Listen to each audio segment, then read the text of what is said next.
ہر آدمی کا حساب کتاب دوسرے سے مختلف ہے. ہم مدرسے میں رہتے تھے, بہت مالدار طلبہ بھی تھے, بہت غریب بھی تھے. جو مالدار تھے ان کا روزانہ مرغے آ رہے تھے ان کے گھروں سے, تو اب غریب آدمی کا روز مرغے کھا رہے ہیں.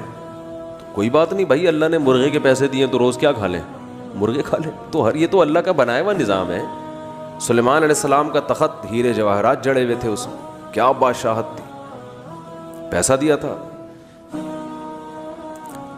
تو لیکن حضرت موسیٰ علیہ السلام کیا تھے, مسکین تھے. فرعون یہ کہتا تھا ان کے پاس سونے کا کنگن کیوں نہیں ہے, ساری بنگلے تو میرے پاس ہیں, محلات تو میرے پاس ہیں, یہ تو غریب ہیں. تو غربت اور مالداری, نہ غربت اس کی علامت ہے کہ اللہ آپ سے ناراض ہے, نہ مالداری اس کی علامت ہے کہ اللہ آپ سے خوش ہے. تو اللہ کی نظر میں ان چیزوں کی کوئی حیثیت ہے ہی نہیں. کسی کو زیادہ دے دیے, کسی کو کم دے دیے.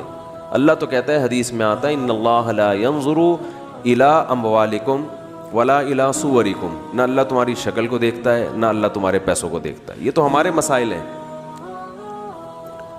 ولکن ينظر الى اعمالکم وقلوبکم, صرف دل اور اعمال کو دیکھتا ہے اللہ. غربت میں اللہ کو خوش کر رہا ہے نہیں کر رہا, مالداری میں اللہ کو خوش رکھا ہے کہ نہیں کر رہا.